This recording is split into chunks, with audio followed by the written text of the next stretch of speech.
हर हर महादेव। श्री शिवाय नमस्तुभ्यम। आज बड़ा हर्ष का विषय है। आज शिव पार्वती विवाह महोत्सव पूरी दुनिया में मनाया जा रहा है। भारत का कोई ऐसा कोना नहीं है जहां इस विवाह में या बाराती या सराती के रूप में कोई संलग्न नहीं है। पूरा जहां जहां इस रीति रिवाज को मानने वाले हैं वे सभी लोग एक साथ ये पर्व में संलग्न हैं। तो मैं बता देना चाहता हूँ कि अभी भी हम लोग भी बाराती से ही लौटे हैं। तो बोले कम से कम एक कथा जो है ना आज माँ का और बाबा का मिलन के लिए, जब तक देखिए राम कथा का जो स्टार्ट होता है, राम कथा जब भी होता है तो आप देखे होंगे कि इसमें शिव पार्वती विवाह जब तक नहीं होती तब तक राम कथा संपन्न नहीं होता है। इसलिए शिव पार्वती विवाह होना बहुत जरूरी है, यानी श्रद्धा और विश्वास का मिलन जरूरी है। जब तक श्रद्धा और विश्वास का मिलन नहीं होगा तब तक जो है ये कथा संपन्न नहीं होगी। तुलसीदास जी लिखते हैं कि भवानी शंकरो बंदे सदा विश्वास रूपिणो। भवानी शंकरो बंदे, भवानी और शंकर दोनों की वंदना करते हैं क्योंकि भगवान शंकर विश्वास का प्रतीक है और मैया श्रद्धा का प्रतीक है। विश्वास और श्रद्धा जब तक मिलन नहीं होगा तब तक ये हो ही नहीं सकता है कि राम कथा संपन्न है। आज भोले बाबा हमारे, आज शिवानी जो है शिवा की हो जाएगी, भाव की हो जाएगी भवानी। तो आज शिवा भाव की हो जाएगी, भवानी भाव की हो जाएगी। इसलिए तुलसीदास जी बोलते हैं भवानी शंकरो बंदे श्रद्धा विश्वास रूपो। तो श्रद्धा और विश्वास का मिलन होगा। अब देखिए घटना क्या होती है कि जो सती राम जी की परीक्षा लेने के कारण योगाग्नि से शरीर को त्याग दी, वही सती हिमाचल के यहाँ पार्वती के रूप में जन्म ली है। जैसे ही नारद जी ने ये समाचार पाया, नारद जी दौड़े दौड़े आए। नारद समाचार सब पाए, को तो कहीं गिर गे सिधाए। नारद सब समाचार पाए, को तो कहीं गिर गे सिधाए। जैसे नारद जी ने समाचार सुना, दौड़े हुए हिमाचल के यहाँ आए और हिमाचल ने कहा कि प्रभु, उनका पैर पखारा, दिव्यासन दिया। प्रभु ऐसा है कि मेरी बेटी का गुण दोष देख दीजिए। उन्होंने नहीं कहा कि इसका क्या दोष गुण है, जरा देखिए। तो नारद जी ने हाथ देखा, कहा आपकी बेटी ऐसी बेटी होगी ना, जो किसी भाग्यशाली को ऐसी बेटी मिलती हो, जिसका नाम स्मरण करके पूरा दुनिया का नारियां इसको आदर्श मानेगी, और ये सुलक्षणा होगी, ये पति की प्रेमी होगी, इसमें जितना गुण होना चाहिए सारा गुण होगा। तो बोला फिर भी कुछ तो दोष देखिए। बोला क्या दोष देखें? जिसका नाम लेकर संसार की सारी स्त्रियां पतिव्रत धर्म का पालन करती हो, उसका आप कैसे दोष बताएं? तो इसलिए इस कन्या के हाथ में जो रेखा है ये कभी दोष का सवाल ही नहीं उठता है। बोला ना फिर भी कुछ तो बताइए। तो उन्होंने कहा कि उसमें तो दोष नहीं है, लेकिन इसका जो पति होगा उसमें दोष है। अगुण अमान मातु पितु हीना, उदासीन सब संशय छीना। क्या विशेषता होगी उसके पति का? सुनिए, अगुण होगा, अगुण वाला होगा, अमान होगा, जिसका कोई मान नहीं होगा, जिसके माता पिता ही नहीं होंगे। अगुण अमान मातु पिता ही ना, उदासीन सब संशय छीना। वो उदासीन होगा, उसका कोई दुश्मन नहीं होगा, वो अमंगल वेश वाला होगा, भिक्षा मांगकर खाएगा, भस्म लगाएगा, स्मशान में भटकता होगा, माता पिता कांप गए, बोले ऐसा पति, बड़ा आश्चर्य है, इसका उपाय क्या होगा? बोला उपाय तो मुश्किल है, उपाय क्या होगा? कहा कि कह मुनीस हिमवंत सुनो, जो विधि लीला लीलार, देव दनुज नर नाग मुनि कौन बेट निहार। कह मुनीस हनि हिमवंत सुनो, जो विधि लिखा लीलार, देव दनुज नर नाग मुनि कौन बेट नहार। कहा हिमाचल जी, विधाता ने जो मानव के माथे पर लेख लिखे हैं उसे कौन मिटा सकता है?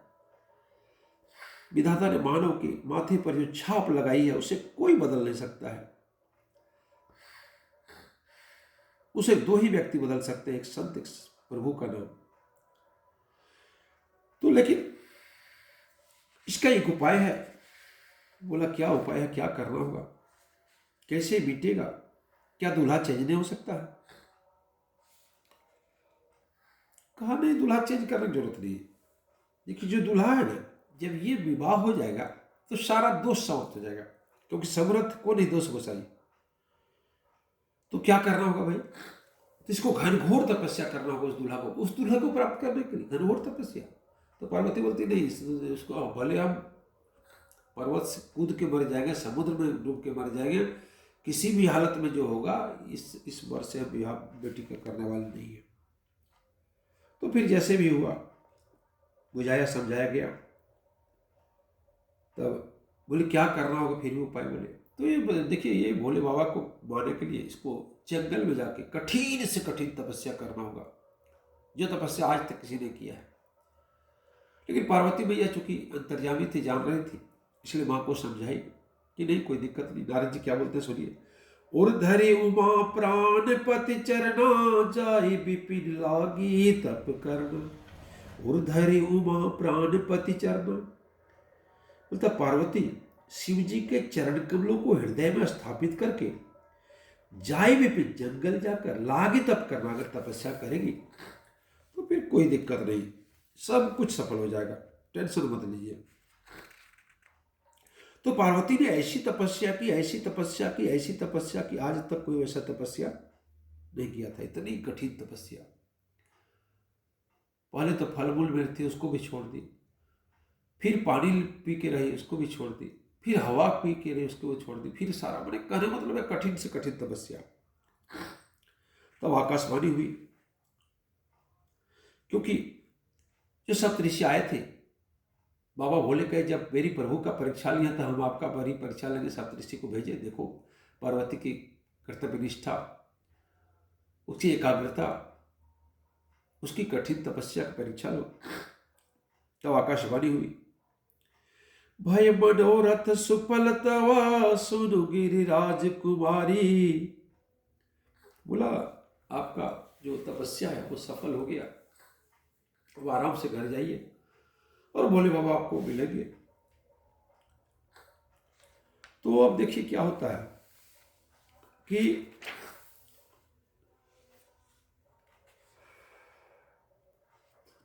भोले बाबा को जब कन्फर्म हो जाता है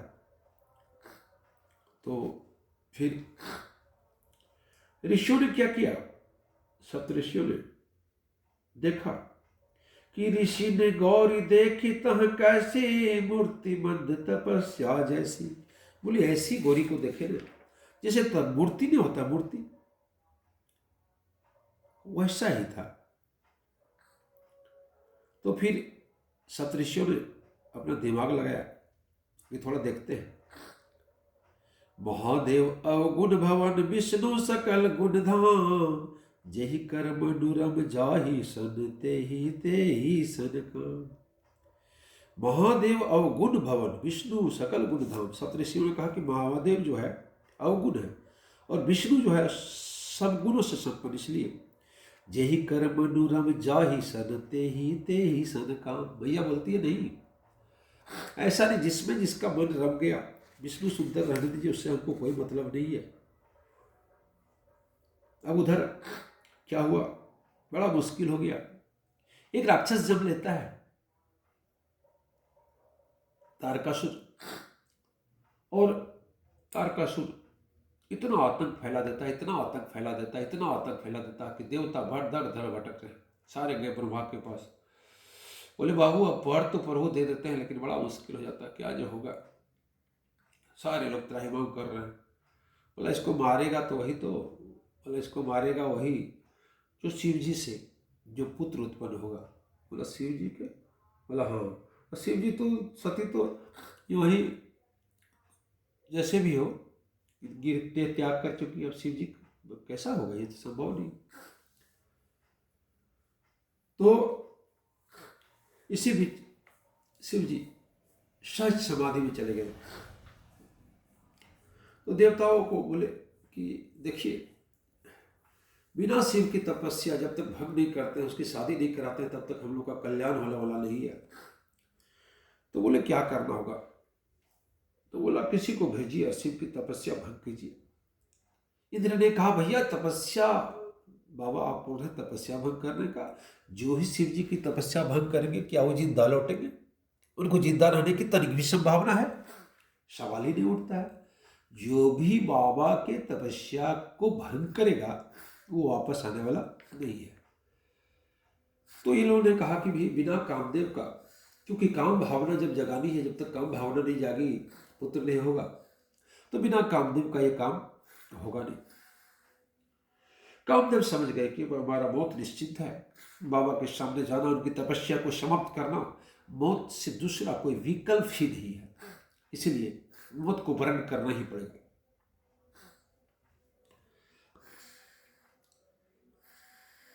तो कामदेव गए, सारा जैसे कामदेव पहुंचे वैसे पूरा जो प्रकृति है वो काममय हो गया। साधु स्त्रियों को देखने लगे, नदियां आपस में मिलने लगी, पेड़ एक दूसरे से मिलने लगे, समुद्र उमड़ने लगा।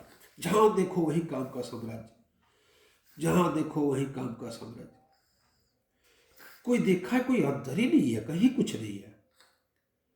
लेकिन बाबा पर प्रभाव रहेगा कि हम लोग जानते हैं जो राम जी के भक्त हैं, बाबा तो राम जी का सबसे बड़ा भक्त है। राम जी कहते हैं कि अगर हमारी भक्ति पाना हो ना, अगर आप हमारी भक्ति के लिए इंटरेस्टेड हो, तो बाबा भोले की भक्ति आपको करना होगा। पर भोले की भक्ति अगर आप नहीं कर सकते तो मेरी भक्ति पाने का सवाल ही नहीं होता है।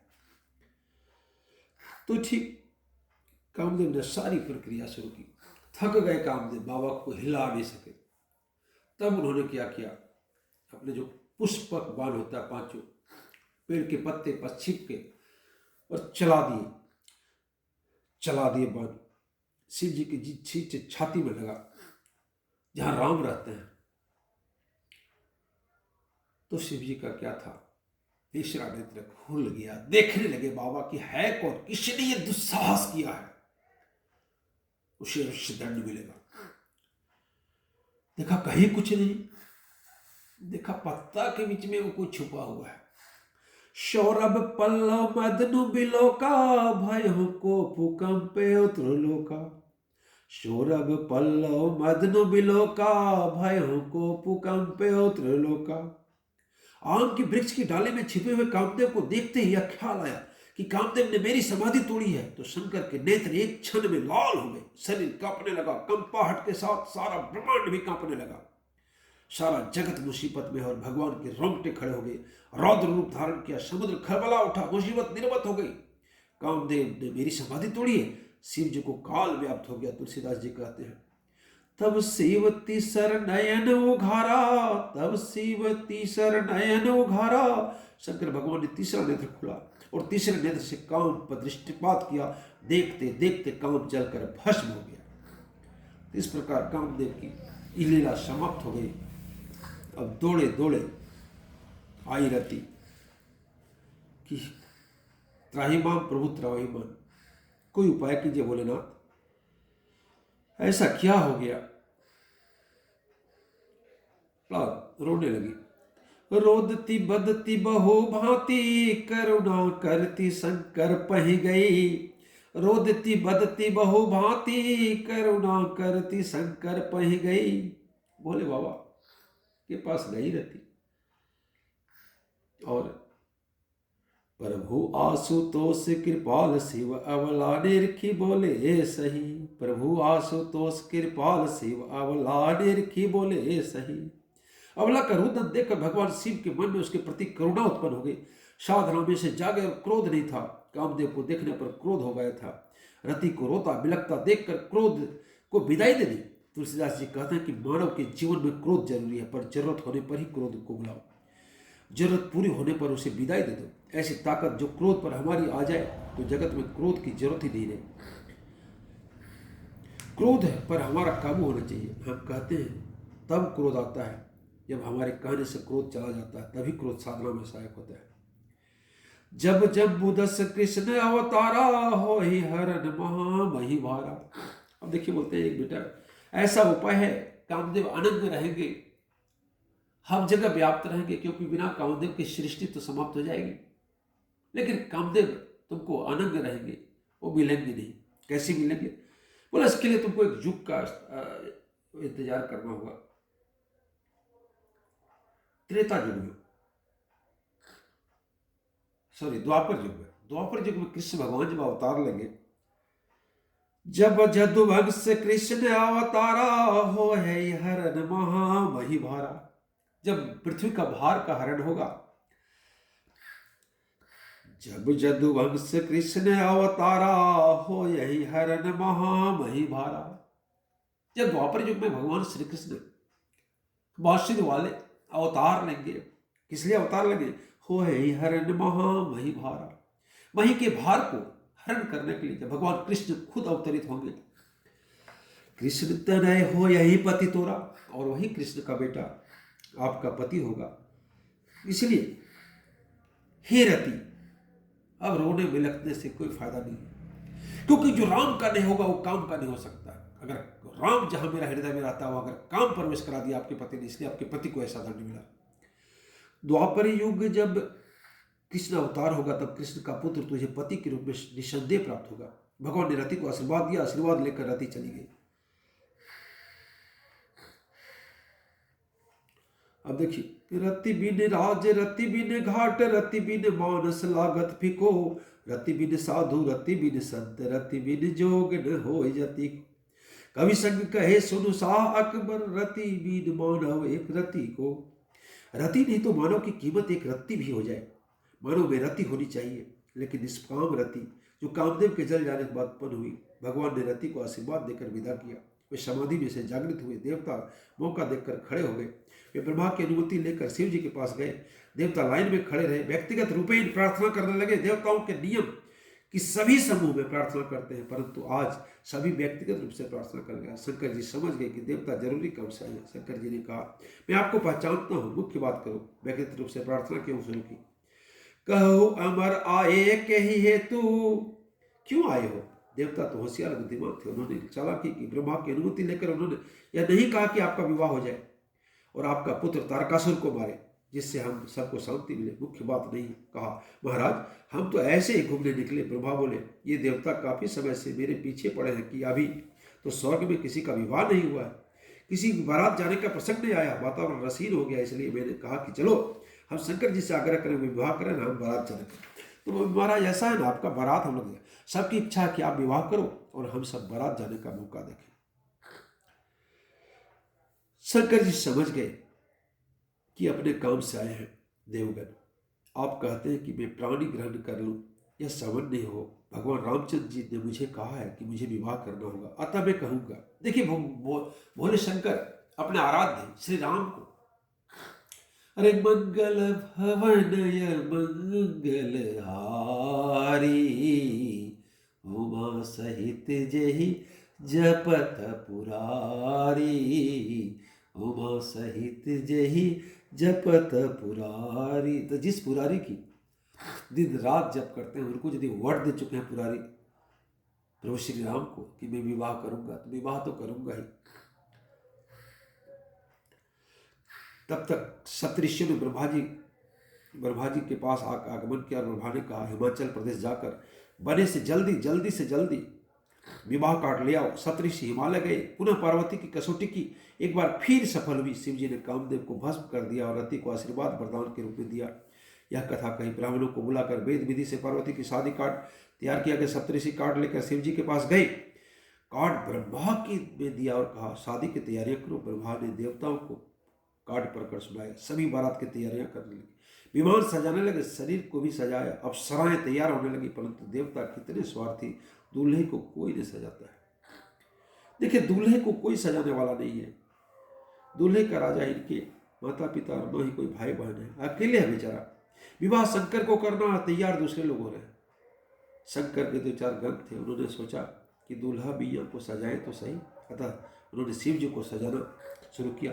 अब गण तो अपने ढंग से सजाएंगे। कामदेव को भस्म करते समय शिव जी को क्रोध चढ़ा था, अतः जुल्फें बिखर गई। जुल्फों को एकत्र करके बांध दी। उसके ऊपर से एक सांप लिपटा दिया, जिस पर मुकुट पहनाते हैं उसी प्रकार सांप चारों ओर लिपटा दिया। कानों में कुंडल की तरह सांप लिपटा दिया। हाथ में कंगन के स्थान पर सांप लिपटा दिया था। एक गण श्मशान से भस्म ले आया और दूल्हे के सारे शरीर में मल दी। इस प्रकार शिव जी तैयार हुए। हाथ जोड़कर बड़ी मुश्किल से समझाकर कमर में मिर्ग चर्म लपेटा, क्योंकि वो तो नंगा रहने वाले हैं। महाराज शादी करके आओ, तब तक मिर्ग चर्म पहनना। शिव के कंठ से विष और गले में मनुष्यों की खोपड़ी की कंठमाला थी। दुनिया का पहला और अंतिम दूल्हा था। देखिए क्या कहते हैं कि ये दुनिया का पहला और अंतिम दूल्हा था। अगर ऐसा दूल्हा कहे तो बेटी का बाप और माँ दोनों हाथ फेर करके मर जाएगा भाई।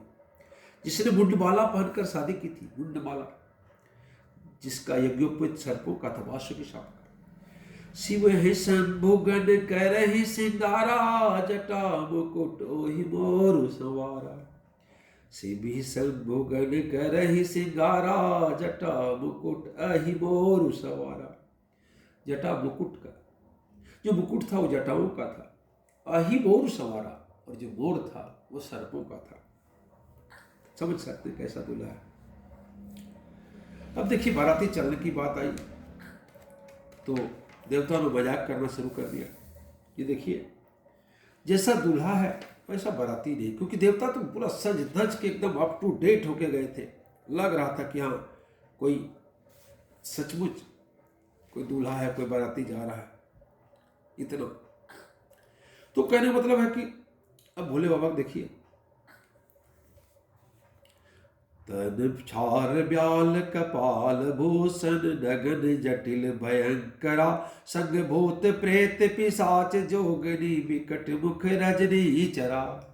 जब देवताओं ने कहा देखो देखो देखो, देवियों ने, अप्सराओं ने, कैसा बारात दूल्हा है, दूल्हा के अनुसार बारात नहीं है, तब भोले बाबा ने क्या कहा, सारे भूत प्रेत पिशाच डायन जोगिनी, जो विभिन्न देशों के, विभिन्न प्रांतों के, विभिन्न महाद्वीपों के भूत थे, सब काले गोरे, किसी का आंख नहीं है, किसी का नाक नहीं है, किसी का 4 पैर है, किसी का पैर नहीं है, कोई लंगड़ा है, किसी का 4 मुख है, किसी का बॉडी इतना चौड़ा है, किसी का छोटा है।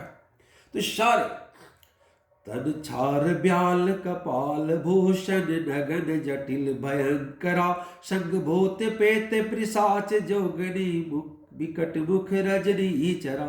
दूल्हे राजा ने भस्म ली है, उनके साथ कोई भी अच्छा आदमी नहीं है, भूत प्रेतों की टोलियां हैं, मृग चर्म लपेटा हुआ है। हमको तो ऐसा लगता है कि जिसने ज्यादा पुण्य किया हो गया वही बच सकता है, वो तो ये विवाह पूरा देख सकता है। संपूर्ण गांव में भय का वातावरण था। जो बाराती को लेने आए थे अगुआ है। कुछ लोग तो बच्चे, छोटे छोटे बच्चे घर जाकर बोलते हैं अपनी मम्मी को कि क्या देखा, कैसा बाराती है। बोला क्या देखेंगे, वो भाग्यशाली होगा वही देख सकेगा इस विवाह को। तो क्या है फिर भी, विकट वेश रुद्र ही जब देखा, अवलन और भय भय विशेखा। पार्वती की मां मैना इस बार दूल्हे को देखने गई। वहां उन्होंने भयंकर रूप दूल्हे को देखा। स्त्रियां कांपने लगी, मैना को चक्कर आने लगा। स्त्रियां उन्हें राजमहल में लेकर चली गई। दूल्हे का दूसरी बार अपमान हुआ। गले में सांपों को मैना डर गई। अब देखिए, कोई घर के बाहर नहीं निकलता। कहा कि नारद को मैंने क्या बिगाड़ा था, क्यों ऐसा किए। नारद के हमें कीरे बिगड़ लो, कर ले सन जमाई गे माई। तो कहने मतलब नारद को हम लोग क्यों बिगाड़े थे, कहा ऐसा करेंगे ना तुम सहित गिरते गिरो, पावक जरो जल निधि बहु पर। बेटी मैं तुझे लेकर पर्वत से कूदकर आत्महत्या कर लूंगी, लेकिन इसके साथ ब्याह होने नहीं दूंगी। अब देखिए हिम्मत समझते हैं सारी स्थिति को थोड़ा बहुत। मैं जानता हूं कि आपको दुख हो, पर देवी आपको मालूम नहीं कि ये पार्वती कौन है। देखिए देवी ये मालूम नहीं है पार्वती कौन है। अगर आपको मालूम हो जाएगा ना तो न आप पर्वत से गिरेंगे न कुछ करेंगे। ये पिछले जन्म दक्ष की पुत्री थी, शिव जी के साथ विवाह हुआ। नारद जी समझा रहे हैं। दोनों अगस्त की कथा सुनने निकले। रामचंद्र पर आपकी बेटी ने पिछले जन्म में शंका की और सीता का रूप ले लिया, इसलिए शिव जी ने उनका त्याग किया। नारद जी पूरा समझाते हैं, समझते हैं आपको ये कौन है आपकी बेटी, समझते हैं आप। शिव की त्यागी हुई दक्ष पुत्री यज्ञ में जल गई। अब जन्मी तुम्हारे भवन, निज पति लागी दारुण तप किया। अस जानी संशय तजहु, गिरिजा सर्वथा शंकर प्रिया। अस जानी संशय तजहु, गिरिजा सर्वदा शंकर प्रिया। बोलता गिरिजा तो सब दिन शंकर की प्रिया है, ये कभी विच्छेद हो सकता हो? तो टेम्पोररी था कि बाबा भोले के आराध्य देव पर इन्होंने क्वेश्चन उठा दिया, उनसे उन्होंने जीरा किया, उनका टेस्ट लिया, जिसके चलते ये हुआ। लेकिन ये परमानेंट शंकर की प्रिया है, शिव की शिवा है, भव की भवानी है, ये परमानेंट है, ये कोई टेम्पोररी नहीं है। अस जानी संशय तजहु, गिरिजा सदा सर्वदा शंकर प्रिया। तो कहने मतलब है कि सब दिन, इसलिए अब जो है प्रक्रिया शुरू होनी चाहिए। छवि खानी मातु भवानी, गौनी मध्य मंडप शिव जहां। और मंडप में प्रक्रिया शुरू हो गई। मुनि अनुशासन गणपति ही, पूजे हूँ शंभु भवानी। को सुनि संशय करे जनी, सुर अनादि जय जानी। देखिए क्या होता है, बड़ा यहाँ एक संशय की स्थिति उत्पन्न हो रही है कि भोले बाबा और पार्वती गणेश जी की पूजा करते हैं। लोग कहते हैं कि उनका पुत्र है तो पूजा। अरे भैया ये देवता अजन्मा है, ये तो खाली सिस्टम के तहत यार ये तो अजन्मा है, इनका जन्म कौन दे सकता है। अब देखिए 4 देवता विभिन्न वेश बनाकर वहां पहुंच गए विवाह देखने के लिए। नारद जी, ऋषि मुनि और पंडित की उपस्थिति में सारा विवाह होने लगा। अब बेटी की विदाई होने लगी। हिमाचल जी कहते हैं, नाथो माम प्राण सम की करी करे हूँ। महाराज उमा हमारी प्राण है, उससे अपने घर की दासी बनाना महाराज। उससे कोई भूल हो जाए तो क्षमा करना, ऐसा मत मानना कि उसके माता पिता की भूल है। देखिए अब देखो कि कितने बड़े माता पिता हैं, कितने रईस हैं, कितने बड़े नेता हैं, कितने बड़े नायक हैं, कुछ भी हैं, खलनायक भी हैं, लेकिन बेटी की विदा के समय भैया वो पिघल जाना ही पड़ता है। पत्थर दिल है, जो नहीं पिघलेगा तो सारा दिल पिघल जाता है। अब देखिए मैया क्या सिखाती है। मैया मैना पार्वती को सिखाती है कि बेटा जब ससुराल जाएगी ना तो वहां एक ऐसा मिसाल पेश करना ताकि मैना और हिमाचल का हृदय गदगद हो जाए, हमारा छाती ऊंचा हो जाए, हमारा सर ऊंचा हो जाए। कहता नारी जीवन गजब है। बोलती है, कत विधि सिर जी नारी जग माही, पराधीन सपने हो सुख नाही। आज तो परिस्थिति बदल चुकी है, आज सारी नारियां पराधीन नहीं है। बहुत सारी लड़कियां देखेंगे अच्छे अच्छे जगह पोस्टेड है, वो खुद अपने पैरों पर खड़ी है। लेकिन नारी का जो सिस्टम है, जो हमारा कल्चर है, संस्कृति है, उसके अनुसार एक तरह से, इसलिए कहते हैं कत विधि सिर जी नारी जग माही। मैंने रो पड़ी, विधाता ने क्यों नारी बनाई। कत विधि से जी नारी जग माही, पराधीन सपने हूँ सुख माई। बोलता पराधीन सपने हूँ सुख नहीं। क्यों रोजना कहते, सारा जीवन पराधीन में बीतता है। बिल्कुल सही है, बचपन में माता पिता, यौवन में पति, बुढ़ापे में संतान की पराधीनता में ही जीवन बीतता है, बड़ा मुश्किल होता है। नारी जीवन हाय तुम्हारी यही कहानी, आंचल में है दूध और आंखों में पानी। नारी जीवन हाय तुम्हारी यही है कहानी, आंचल में दूध और आंखों में है पानी। माँ रोती है, मैना विधाता को दोष देती है। नारी का सारा जीवन पराधीनता में बीतता है। उमा को हृदय में लगाकर कहती, बेटी तुझे आज विदाई के समय क्या कहूं, एक बात ध्यान में रखना बेटी। उमा ने कहा, हाँ माँ कहो। माता मैना ने कहा, करहु सदा शंकर पद पूजा, नारी धर्म पति देव न दूजा। अभी देखे होंगे बहुत सारा एग्जाम्पल आता है जहां बहुत सारी पार्वती के रूप में पत्नी, नाम नहीं बोलना चाहिए, क्या क्या नहीं कर बैठते भैया। यदि आप पति को पति मानेंगे और आप पत्नी को पत्नी मानेंगे तो आपको कभी जीवन में पारिवारिक कलह नहीं होगा और आराम से अमन चैन। और जब तक घर में शांति आपको नहीं है, बाहर में कितना कुछ कीजिए आप हार जाएंगे।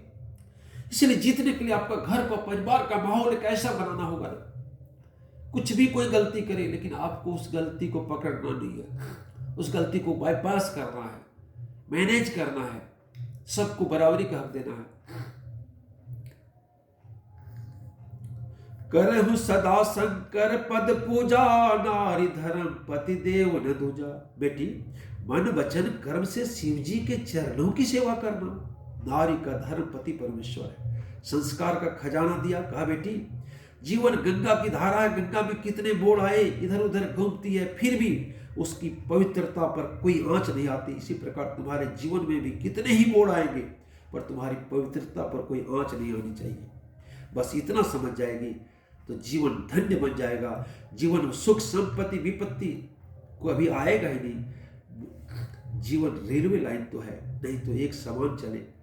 किसी का भी जीवन एक समान नहीं चलता। मोड़ आएंगे, गंगा कितने ही मोड़ ले, स्वच्छ अवच्छ और स्वच्छ फिर स्वच्छ हो, फिर भी जो पतिव्रता का आंच नहीं आनी चाहिए। बेटी जीवन में दुख पड़े तो किसी को मालूम नहीं पड़े, जीवन में दुख पड़े किसी को मालूम नहीं पड़े। लेकिन आजकल बेटी ऐसा दुख होती है, फोन लग जाता है, मम्मी ऐसा हो रहा है। नहीं, मत फोन लगाओ, अरे एडजस्ट करो, तुम इस घर की है उस घर की नहीं है। उस घर में बैठकर दो आंसू गिरा लेना किसी को नहीं कहना चाहिए। इस प्रकार अच्छी शिक्षा मैना ने दी। बहुत अच्छी बात कही, जीवन में दुख आए तो भी किसी से कहना नहीं, कहोगे तो सुनने वाले दुखी होंगे। शरीर के जुर्म यहाँ हर किसी के चेहरे है, यहाँ इसका इंसाफ किससे कराया जाए। अब तो इंसान को इंसान बनाया जाए, या तो एक और नया भगवान बनाया जाए। मेरा कहने का मतलब यह है कि जीवन में दुखों से भरपूर है। दुख तो हमारा है, सुख है, गुलाबी मिजाज है। मैंने ने कहा दुख सहन कर लेना बेटी, तू तो हिमालय की बेटी है। तेरे पिता दृढ़ता तेरे में आनी चाहिए। तुम्हारे पिता की जो दृढ़ता है। माँ के हृदय में सिर रखकर पार्वती रोती है। जाओ बेटी पतिगृह। पार्वती विदा होने लगी। वृद्ध हिमालय आए। पार्वती ने प्रणाम किया, बाबा मैं चलूं? हिमालय रो पड़े। हमारी संस्कृति में कन्या की विदाई बहुत करनादायक होती है। कैसा भी पिता हो कभी न रोया हो उस लड़की को विदा करते समय कि रोए बिना नहीं रह सकता। पार्वती बार बार मिल रहे हिमालय बोले, जाओ बेटी, पुत्री पिता का संबंध अद्भुत है। जब शंभु के लासे आए, सुर सब निज निज लोक सुधाई। जगत मातु पितु शंभु भवानी, ते ही सिंगार कहूँ बखानी।